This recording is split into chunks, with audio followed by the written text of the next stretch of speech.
I just eat for fuel, that's it. I eat to get big.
I absolutely love food. Whether I'm in a maintenance phase, I'm bulking, I am in a fat loss phase like I'm in right now, I'm pretty much always up for eating. I have an absolutely ravenous appetite.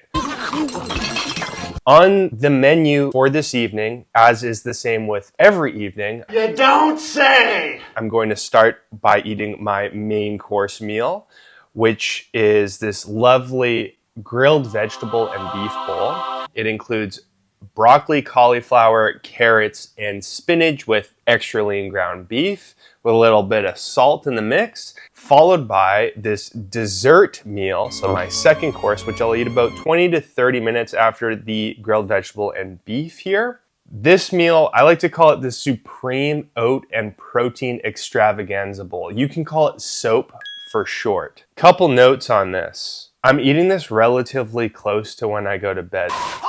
So by the time I finish the last bite of my dessert meal, I'm gonna relax, and then only about 90 minutes later, I'm gonna go to bed. In doing this, I'm gonna feel really satiated and comfortable when I go to bed. I'm basically going to bed with a full stomach. I don't like the feeling of going to bed hungry. So this is a really good way for me to ensure that I'm not going to bed hungry. Obviously. The other thing too is the last meal that I'm eating is technically it's a dessert bowl. So this is just oat flour sweetened with sucralose, which is like a very low calorie sweetener. Protein powder, it's the Legion Dutch chocolate flavor. It's one of my favorites for this. Some cocoa powder, unsweetened cashew milk, and I mix it all together, put it in the microwave, and that's it. It's just like this super sweet chocolate oat pudding bowl. So it's like a dessert at the very end of the day. A lot of people have like sweets cravings in the evenings, and I'm certainly one of those people. Give me sugar. So I actually roll with that instead of fighting that craving by actually having a sweet but healthy, relatively low calorie dense, high protein meal that I can end the day with, feeling really full and also really satisfied because I've actually accommodated the craving that I've experienced. It is useless to resist. So I'm going to start digging into this. If you have any questions about the meals I'm eating, just let me know. This meal is about 615 calories. This meal is about 445 calories. So both together, you could probably classify this as one meal. It's just under 1100 calories. Not sure if I'm doing the math right on that. You can let me know in the comments if I just did the math wrong. I'm not very good at math. But there you have it. So I'm going to start eating this. And then what I'm going to do is I'm going to show you what I've been doing for some of my lower body training. Specifically training my quads, which I think is probably one of the stronger muscle groups on my physique.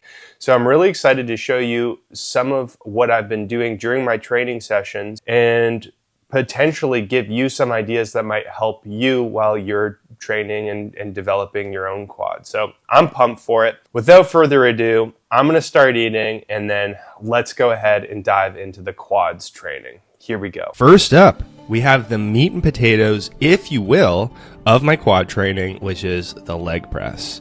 I'm doing it 2 times a week in my full body training split where I'm training a total of 6 days a week. I think this is one of these movements where really you get out of it what you put into it and how you perform it.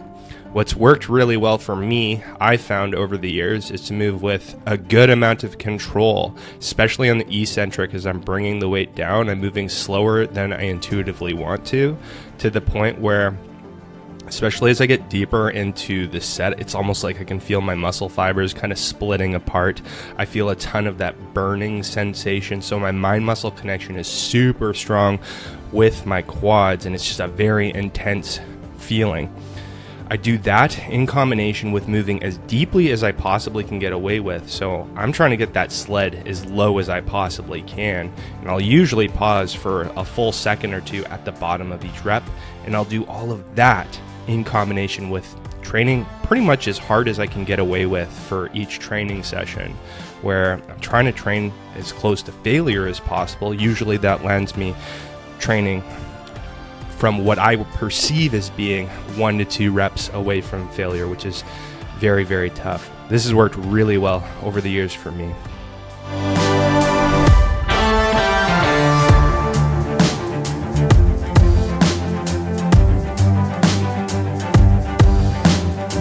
Next up, we have another staple movement in my quad training, which is the leg extension. It's kind of a cool exercise in that it more effectively targets a specific head of the quads, which is called the rectus femoris. It's the only head of the quadriceps that are attached both to the knee and the hip joint. If you'll notice in how I'm performing these, I'm leaning back basically as much as I can. It looks kind of funny, but that's a way to bias that head of the quads as much as you possibly can. That muscle, by the way, whenever you see a really lean, well-developed bodybuilder, it's such a cool look. It sits kind of in the middle upper-ish part of the quad, and it looks so awesome.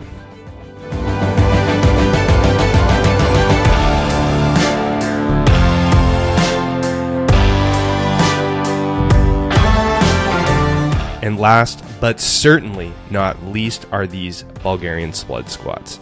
You can't live with them, you can't live without them. Let's go ahead and address the whale in the room right away, which is, why the heck am I standing on that riser with my front foot?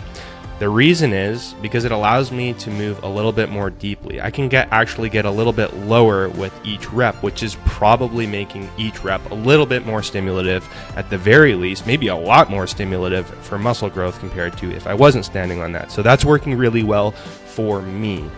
Now, the movement itself, it involves a ton of knee flexion, especially with the deficit in place here. So I'm really bending at the knee, which is alluding to a ton of quad activation. That being said, I'm also moving very heavily from the hip, which is also leaving me with a ton of glute activation. So this is both a good quad movement as well as a glute movement. One of the areas that I'm actually trying to give a little bit of extra attention to for my next natural bodybuilding competition season is to add a little bit more glute development to my physique. So I think that performing these in this manner is certainly something that's going to be helpful. So kind of killing two birds with one stone here. Tons of quad stimulus and then also tons of glute stimulus at the same time. Also really feel it in the adductors, so the inner part of my thigh as well. And here is a very hopefully helpful tip for you. If you want to get the most out of this movement, take a rest, a full rest between each leg. I would avoid just finishing your first set with your left leg and then immediately going to your right leg. I would rest at least 1.5 minutes, 2 minutes between each leg. I take like 3 or 4 minutes between each side, and that helps me. And that's it for my quad training. So really, I'm just rotating through 3 different exercises, and I think that that's more than enough for me to be building bigger, better, more developed quads. Like Tom Platz.